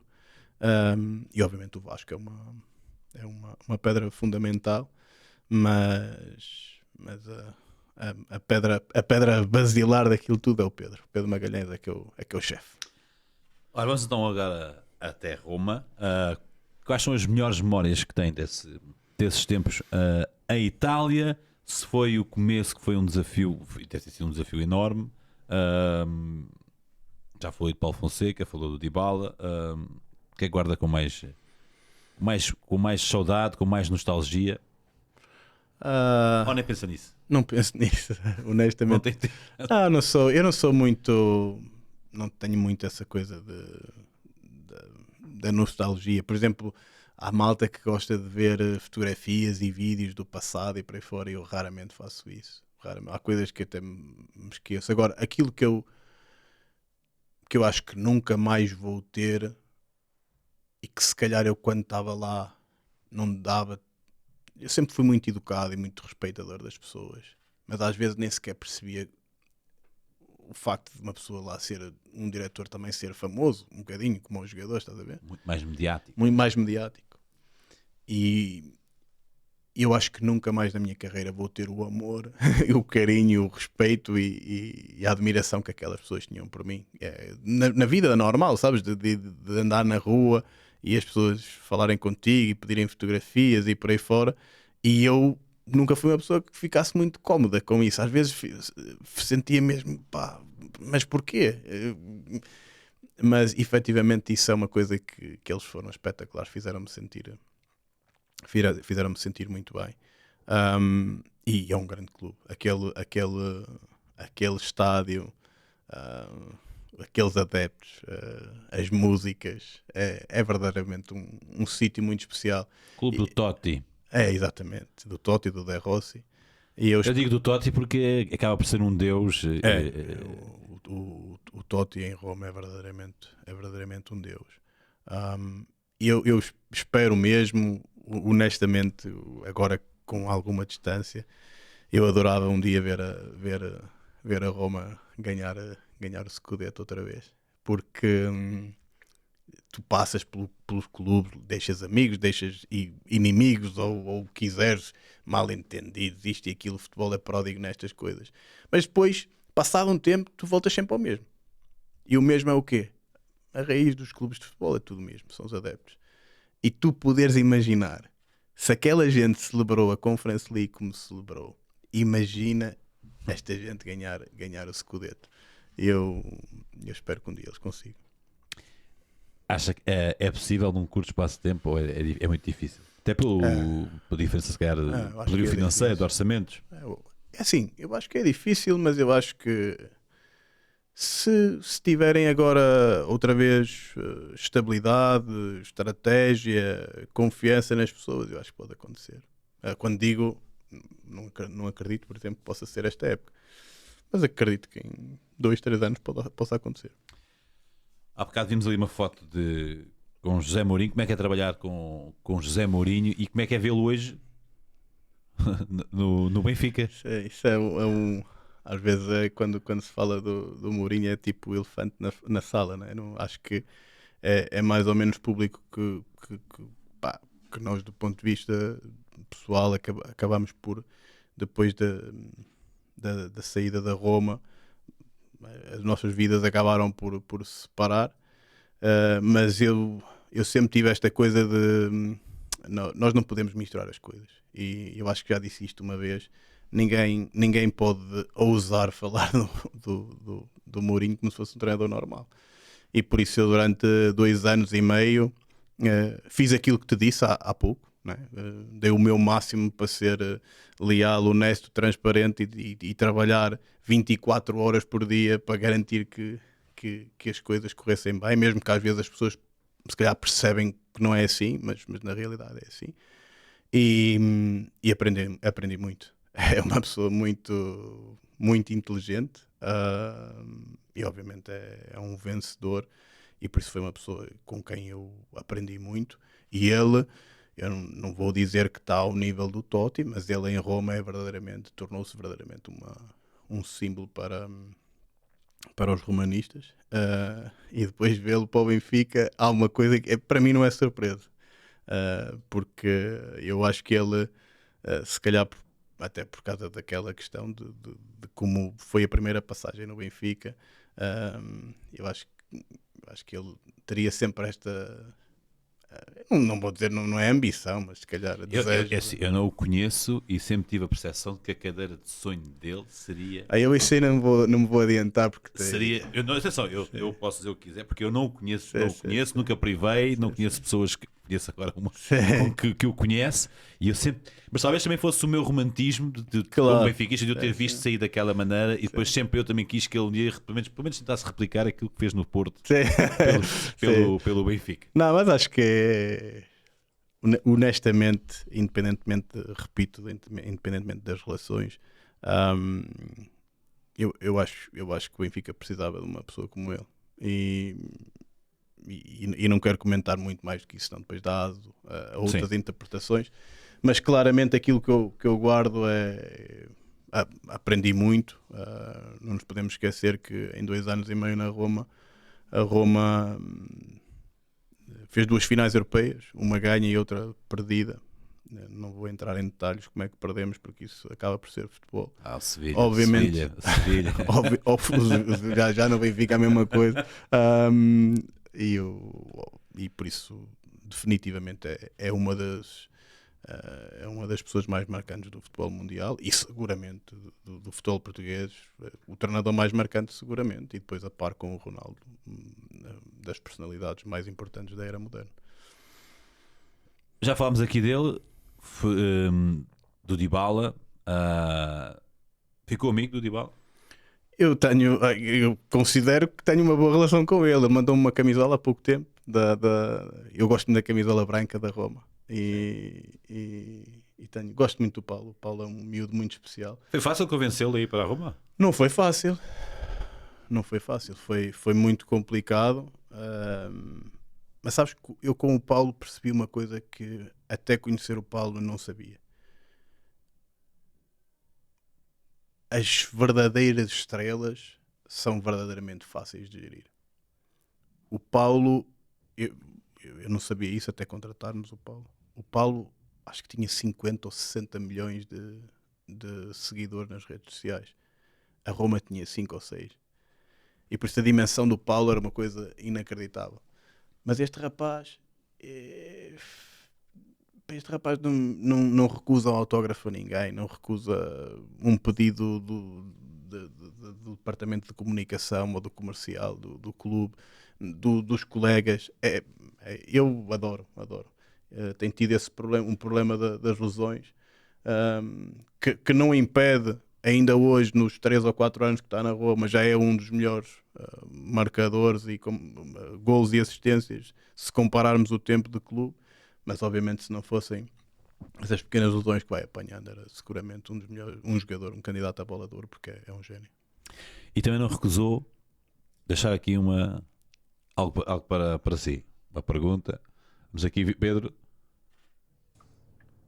Hola Tiago, ¿cómo estás? Espero que muy bien. Bueno, quería molestarte, sé que estás en esta entrevista, sabes que te aprecio mucho, así que nada, saludarte, mandarte un fuerte abrazo y quería preguntarte cuál es la diferencia que notaste en las 3 ligas que vos estuviste, como son Portugal, Italia e Inglaterra. Te mando un abrazo. E o agradecimento. Paulinho. Não, este miúdo é um espetáculo. Ele também tem uma coisa que é, ele hoje em dia está rodeado de pessoas boas. Os agentes, as pessoas à volta dele, a mulher, e muitas vezes isso no futebol faz a diferença. Mas eu gosto muito dele. Sim, a diferença das ligas é muito diferente. Eu acho que a Liga Portuguesa não é tão má quanto as pessoas pintam. Eu acho que a Liga Portuguesa devia definitivamente investir em coisas que parecem estúpidas, mas a qualidade dos relevados não faz sentido continuarmos a fazer transmissões televisivas de jogos em que as câmaras estão a apontar para as únicas bancadas que estão vazias. Eu já sei, as pessoas vêm sempre, têm muitas explicações por causa dos caminhões e não sei o quê, dos cabos e não sei o quê. Tem que se resolver isso. Eu hoje em dia, com esta história do Moreirense, tenho muitas pessoas inglesas que veem os jogos do Moreirense e todos dizem a mesma coisa. Que é, mas os estádios estão sempre vazios. E às vezes não é verdade, porque às vezes tu tens muita gente do lado de cá. Por isso, eu acho que há pequenas coisas que valia a pena um investimento. Tu não podes continuar a querer internacionalizar a tua liga, a mostrar relevados. Epá, uma das coisas belas da Premier League é que os relevados estão sempre impecáveis. E as pessoas pensam, isso é por causa do tempo. Não, aquilo há regulamentos para aquilo. Se o relevado não estiver impecável, tu tens mesmo problemas. Eu já sei que também vão dizer que em Portugal há, mas nunca ninguém viu um jogo ser adiado por causa dos relevados. Por isso, eu acho há muita dificuldade em aplicar as regras quando prejudica a própria competição. Claro, não é? obviamente. Mas eu acho que Portugal, a qualidade da Liga Portuguesa é melhor do que aquilo que as pessoas em Portugal dizem. E a prova disso é que depois tu vês as equipas portuguesas internacionalmente fazem sempre boas figuras. Os jogadores que saem daqui fazem sempre boa figura. Mas claramente é uma liga que não se pode comparar ao nível competitivo das outras duas. A Liga Italiana é uma liga muito tática, é uma liga onde os treinadores eu acho que são os mestres. Tu jogas numa liga com 20 equipas e é sempre um desafio saber o que é que tu vais encontrar. Tens equipas que jogam de formas muito diferentes e é verdadeiramente um desafio. E depois chegas à Premier League, a intensidade física da liga aliada à qualidade técnica dos jogadores, que também tem muito a ver com o poder económico, é uma coisa do outro mundo. Ou seja, tu em Inglaterra tu não tens, ninguém pode dizer que controla o jogo. O Manchester City, que é provavelmente a melhor equipa do mundo, ou uma das melhores equipas do mundo, está a ganhar 5-1 contra o Fulham e acaba 5-4 e não acaba 5-5 por milagre. Nós estávamos a ganhar 2-0 ao Crystal Palace, acabamos 3-3 e não perdemos por milagre. Estávamos a ganhar 2-0 ao Sunderland, perdemos 3-2 e não tivemos hipótese. O ano passado estávamos a perder 2-0 com o Everton e em 10 minutos passamos a ganhar 3-2. Ou seja, a capacidade física das equipas é muito grande, mas depois como a capacidade de recrutamento de jogadores bons também é muito grande. Tu tens jogadores muito fortes e intensos fisicamente, mas depois com uma qualidade técnica incrível. Por isso a qualidade da liga é espetacular e eles não deixam nada ao acaso. Tu vais à Itália, também tens o mesmo problema que os relevados que eu te disse. Tens estádios que já são do Itália 90. A Inglaterra é tudo cuidado ao pormenor para vender o produto da maneira certa, não é? Até a forma como se arbitra, não é? Eu aqui há dias estive a ver digo isto, só espero que não seja polémico, mas estava a ver o Moreirense Estrela da Amadora. O jogo está sempre parado. Eu acho que está toda a gente habituada àquilo. Dos jogadores, está sempre parado. Depois ninguém vê. Está sempre... pip, não é? Está sempre parado. Obviamente que nós em Inglaterra ao contrário. Está sempre a andar. Às vezes só falta partir pernas. Mas é sempre difícil de... Aí estamos a falar também de mudar de mentalidades, não é? Porque não são até os próprios jogadores. Claro. Mas a questão é que os jogadores que hoje jogam em Inglaterra também já jogaram em Portugal. Aqueles que nós falamos há um bocadinho. Sim. E a ver lá se eles não se adaptam. Eu também não vou dizer aqui o nome do jogador, mas há um certo jogo em que ele estava sempre no chão e depois falei com ele e disse: tinha que ser. Claro, mas era o que me estava a mandar fazer. Mas a questão aqui é: há um dia, acho eu, ou espero que assim seja, e obviamente que hoje em dia há pessoas próprias para isso, desde o presidente da Federação, Pedro Proença, ou o Reinaldo, o presidente da Liga, isso são coisas para eles sabem melhor que eu. Mas eu acho que há um dia, não sei se vai ser através de uma crise, se vai ser através de uma liderança, se vai ser através de qualquer coisa. Há um dia que a malta vai ter que se fechar numa sala e discutir estas coisas. Não há justificação nenhuma para tu ver os portugueses a fazerem o que fazem por esse mundo fora e nós continuamos a tratar a nossa liga da maneira que tratamos. E quando digo isso, digo muita coisa, desde a conversa sempre dos árbitros e e estas coisas que falamos dos relevados e o andar sempre no chão, porque obviamente os árbitros depois também têm que se proteger, não é? E se já sabem que estão naquele escrutínio, o melhor é andar a apitar as faltas. Mas a verdade é que se tu verdadeiramente queres fazer desta liga um produto, eu acho que tu tens o essencial, que é tu tens os jogadores, porque as academias portuguesas são espetaculares, ainda por cima os departamentos de scouting são inteligentes e sabem contratar. Os treinadores, não preciso dizer nada, os treinadores portugueses hoje em dia é uma escola mundial e por isso, eu acho que é só tentar quebrar paredes e deixar um bocadinho, muitas vezes, a rivalidade de lado, porque eu acho que se podia fazer muito mais. E atenção, não me estou a candidatar a presidente da Federação ou da Liga, que isso seguramente seria um sítio onde eu nunca podia parar. Ora, falámos aqui de argentinos, falámos do Dybala e também não é segredo a admiração por Messi. Né? Lembra-se a primeira vez em que esteve com o baixinho? Isso é uma das histórias que, como eu estava-te a contar, quando tenho este tipo de coisa, não lembro perfeitamente que eu acho que foi um sorteio do Mónaco, do Benfica, meu primeiro ou segundo ano no Benfica, já não me lembro. Fomos ao sorteio da Liga dos Campeões. E até foi uma altura em que eles estavam a homenagear os Galácticos do Real Madrid. E por isso eu estava aqui sentado, estás a ver? E, tipo, à minha frente estava Beckham e Roberto Carlos e por aí fora. E eu disse, pá, incrível. Era muito novo também na altura, né? Jogava ali. Mas sabe, isto é estúpido dizer isso, que a malta vai. Eu tenho mesmo uma grande admiração pelo Messi. Entretanto, eu acho que o Barcelona tinha ganho a Liga dos Campeões no ano anterior e por isso é que ele estava lá a levar a taça ou qualquer coisa. E sabes, tu vês assim, ele a passar e eu fico assim, como quem diz, pá, isto é mesmo verdade. Ele é mesmo. ele existe. Não, tenho uma grande admiração por ele. Eu comprei o passe da MLS só para ver os jogos dele. Por isso. É um bocadinho. Quando tu fazes este trabalho, eu pelo menos falo por mim, tu tens que ter estas referências que te mantenham a tua ligação como adepto, né? Que te mantenham aquela paixão que tu, quando eras. Sim. Porque hoje em dia, todo o futebol que eu vejo. Pá, É trabalho. Não é? Ainda agora vi no avião, vi 2 jogos da Bósnia-Herzegovina. Porquê? Porque há um jogador que estamos a olhar para lá, ou seja, tu estás a ver futebol, mas estás sempre a ver futebol com uma intenção. Eu quando vejo o Messi não tenho intenção nenhuma, só quero mesmo desfrutar e por isso definitivamente. Eu antes do Messi tinha essa coisa com o Ronaldo Fenómeno, quando era miúdo, era o meu ídolo. E obviamente agora com o Messi. Continua a ser o meu jogo favorito. Fenómeno. Vamos ao Benfica, muito rápido, aqui uns 10 minutinhos só do Benfica e depois. Já falamos antes do Benfica. Mas ainda há aqui coisas, não muitas, mas que temos aqui para falar. Chegou cedo demais às modalidades ou chegou na altura certa? Isto a nível da idade, né? Porque muitas vezes um jovem que está ali, né? E acredito que ao início se calhar foi olhado assim este jovem. Sim, mas isso respondendo à tua pergunta, foi na altura certa. Eu tive sempre esta coisa da idade.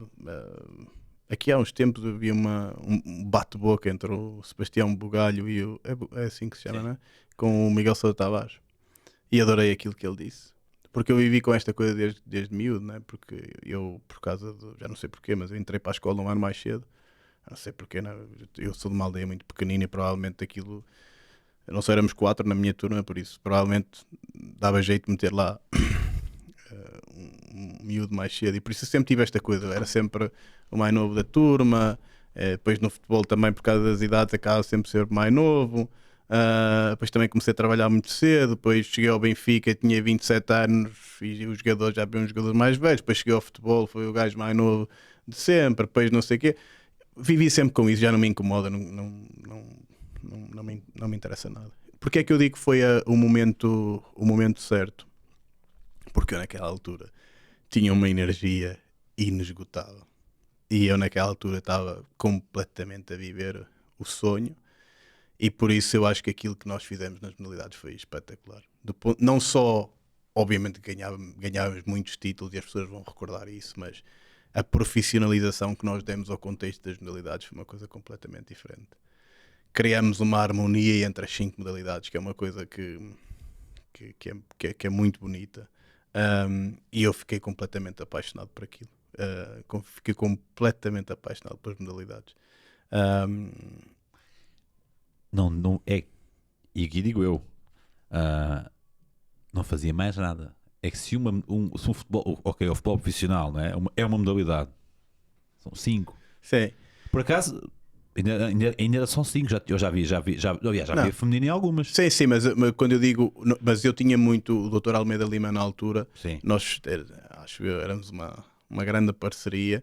E eu focava muito nas 5 profissionais, mais a formação, obviamente. E ele acabava por dar uma grande ajuda e na questão quer do feminino, quer mesmo do Benfica Olímpico com a Ana Oliveira, e por isso nós fazíamos ali uma grande parceria e o meu foco era muito focado nas 5 profissionais.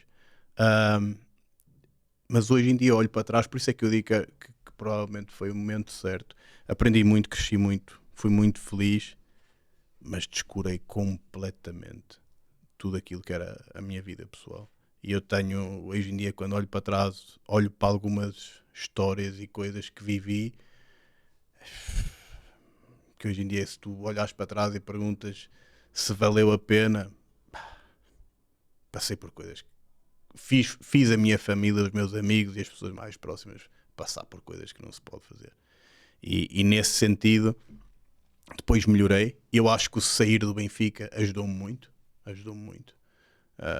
Porque no Benfica senti esta pressão incrível de não sentires alegria quando ganhas, mas só sentires alívio, e depois sentir um grande sentimento de culpa quando as coisas não correm bem. Mas sim, foi o momento certo, mas foi demais.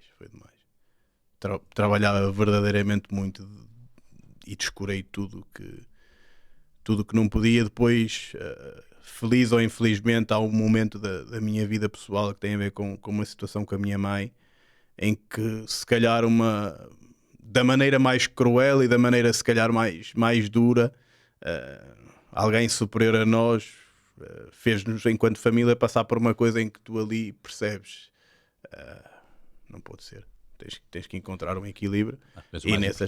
E nesse aspecto acho que a partir daí eu cresci, aprendi, e hoje em dia acho que tenho uma relação com a minha família muito mais. Hoje em dia posso dizer que sou um bom filho, que sou um bom irmão, que sou um bom namorado, que sou um bom sobrinho, que sou um bom amigo. Hoje em dia acho que se perguntares a toda a gente que convive comigo, vão dizer-te o mesmo. Aqueles 5 anos, aqueles 9 anos no Benfica, não fui seguramente.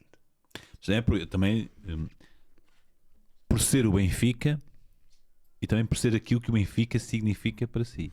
Claro, para mim e para eles todos também, na minha família, não é? Porque sim, mas não há. Eu acho que mesmo para tu tomar boas decisões na tua vida profissional, tens de ter um equilíbrio. E quando tu não tens um equilíbrio, quando tu só sabes daquilo, quando tu só vives aquilo, não é bom nem sequer de forma profissional. Mas isso cresce, não é? Eu cresci hoje em dia tenho uma capacidade maior de equilibrar as coisas. E também, obviamente, também estou rodeado de amigos e família que nos momentos certos me tocaram nos sítios certos e me fizeram aprender e crescer com isso. E repito, tenho uma família inacreditável, tenho uma namorada espetacular e obviamente são pessoas que acabam por, nos momentos em que eu exagero, que me fazem baixar a terra. Exatamente. 2 últimas perguntas, uma mais simples que outra, e às 3. Falar aqui muito rapidamente daquilo que se calhar, eu não tenho a certeza se foi ou não, mas penso que estará muito perto. A primeira contratação que fez para o Benfica, se não foi o Miles Vilar, que depois levou para Roma e hoje é um guarda-redes. Já na altura tinha tudo, por isso é que apostaram nele para fazer para entrar na equipa. Como é que vê esse crescimento e este estatuto que o Vilar tem hoje? E depois, porque viveu de perto e porque eu acho que é uma grande injustiça o que às vezes, há pouco eu falei da braçadeira de capitão do Rubem Dias, mas há quem muitas vezes aponte injustamente. Há sempre um bode expiatório. Neste caso seria o Pizzi, o André Almeida, O Grimaldo e o Rafa. o Grimaldo e o Rafa. Eu sei abrir muito livro daquilo que eu conheço e acho que vocês estão completamente enganados. Porque, Sim. mas palavras merecem este quarteto, haverá mais, né? Sim. Mas estaríamos aqui todo. E o Miller, porque acaba por ser especial, é a primeira contratação Sim. que faz no Benfica. Não sei se não é a primeira que faz Sim. para a Roma. Não. O Sevillar vai para a Roma no meu segundo ano. Não, no Benfica, para dizer a verdade, o Sevillar eu penso que chega a dia 27 ou 28 de agosto, que é quando ele faz anos, quando fez 18 anos. Era uma coisa que já estava a ser tratada mesmo. Eu passo naquele ano para o futebol e por isso era uma coisa que já vinha sendo tratada até antes de mim. Mas este miúdo, desde o início, eu achava que ele ia ser. Eu chamava-lhe o Golden Boy. O miúdo era verdadeiramente talentoso. Mais uma vez, o Rui Vitória apostou imediatamente nele. Depois ele teve uma época muito, muito turbulenta. As pessoas associam sempre ao golo que ele sofre na Champions, mas esse não foi o fazer problema. um belíssimo jogo. Esse não foi o problema. O problema naquela época é que o Mila acabou por teve uma lesão num jogo, por exemplo, da Taça da Liga, em que ele bate com a cabeça no poste. Depois, quando ele ia voltar à baliza, é atacado por um vírus, teve 6 ou 7 dias fora, ou seja, tudo correu mal. Depois o Benfica não estava a ganhar e depois já sabes como é que é o Benfica. Há uma coisa muito curiosa que é, faz precisamente, que há uns tempos ele recebeu o prémio de melhor guarda-redes da Série A. E em Itália foram buscar uma referência espetacular, que eu acho que é no dia em que ele recebeu o prémio, fazia precisamente 8 anos que ele sofreu aquele golo contra o Manchester United. E se há jogador no mundo que merecia isto, é ele. Porque qual é que é a dificuldade quando as coisas não te correm bem na vida, como no futebol? É tu conseguir ser consistente. E este miúdo teve 4 ou 5 anos sem jogar. E nunca ninguém trabalhou mais do que este gajo. No ginásio, no campo, no treino e por aí fora. Mais uma vez, eu sou um gênio? Eu não sou... Não. Eu acho que estava aos olhos de toda a gente, mas faltou coragem a muita gente, se calhar, para arriscar. Porque eu nunca falei com um treinador de guarda-redes que não me dissesse que ele era especial. Os colegas, ele mal chegou a Roma, nos treinos, todos os colegas diziam: este miúdo é incrível. Depois, passares isso para o jogo, falta muita coisa. Falta confiança, falta experiência, questões emocionais e por aí fora. E por isso, independentemente do meu percurso com o Mila, que é um miúdo que eu adoro, hoje em dia, quando o vejo, aquilo que eu sinto é justiça.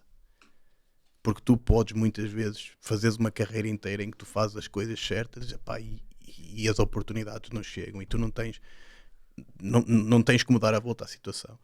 E este miúdo é completamente justo o que está a acontecer, e para mim, hoje em dia, não é por estar ligado a ele, mas é claramente para mim um dos 5 melhores guarda-redes do mundo. Em relação ao outro quarteto, é daquelas coisas um bocadinho a Portugal. Também o Benfica tem muito estas coisas. O Benfica tem... Nós parece que nos cansamos um bocadinho daquilo que são as nossas referências. Cansamos quando os jogadores estão muito tempo nos clubes. Mas quem diz isso? Quem criou isso? E eu hoje em dia ainda vejo muita gente que criou e alimentou isso a tentar desviar-se.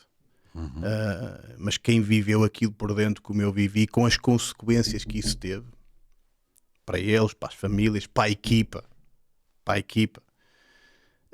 vivo isso como um bocadinho de revolta, porque se há coisa que é completamente absurda e ridícula, é isso. Imaginar, pensar que esses 4 jogadores eram maus profissionais, ou que faziam camas a treinadores, efetivamente é só mesmo quem vive numa dimensão paralela. E depois há uma coisa que, porque às vezes nós pensamos, nós dizemos, o Benfica é ganhar, não é? Ganhar títulos, trazer coisas para o Cosme Damião.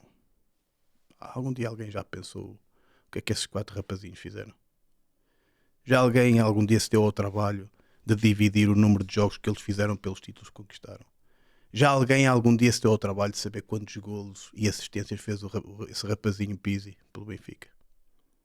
Porque se um dia fizessem isso, e se calhar fossem comparar com tantos outros que são idolatrados, depois as pessoas se calhar, atenção, não estou a falar genericamente, porque eu acho que depois o tempo faz estas coisas desaparecerem e os verdadeiros adeptos do Benfica reconhecem que estes 4 rapazes foram muito importantes para o Benfica.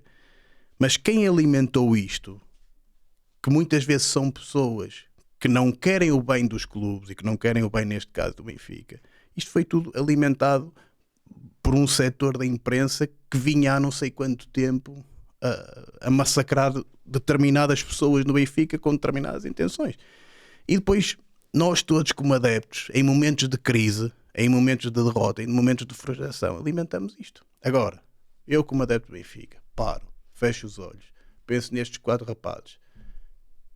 Quantos títulos é que eles ganharam? O André, então. E o Pizzi ganhou 10 ou 11 títulos. Eu digo, o André está mais cedo, entrou mais cedo no Benfica. O Grimaldo, há dúvidas daquilo que o Grimaldo representa para o Benfica. O Rafa, não é? Quantos anos é que vamos andar à procura de um lateral esquerdo melhor que o Grimaldo?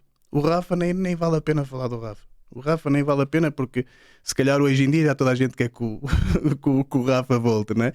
Por isso, mas acima de tudo para mim, a questão do Pizzi e do André, para mim são coisas que eu tenho dificuldade. O Pizzi pelo rendimento. O Pizzi é um jogador que fez quase 100 gols e 100 assistências no Benfica. Que no último jogo, na luta pela bola de prata, assistiu o colega de equipa para ele ganhar e não ele, não é? Por isso é que quando se criam estas histórias mirabolantes são inacreditáveis. Mas depois acerca do André, que o André muitas vezes, atenção, não estou aqui a fazer favores a ninguém, não. O André jogou, eu não sei se algum dia disse isto, eu acho que no ano em que ganhamos o título com o Bruno Lage, eu acho que o André jogou 6 jogos com uma fratura de esforço, pá. E a malta diz, não fez mais que a obrigação. Eu não sei quantos profissionais é que fariam isso. E vocês vão analisar a carreira do André. E como é que a carreira do André foi depois desta lesão. Que depois tem que ser operado. Depois falha a pré-época. E depois não sei o que. As pessoas vão ver. Mas alguns génios sentados nas redações com fontes iluminadas, cria-se esta teoria de que são más pessoas que fazem a cama a este, que fazem a cama a aquilo.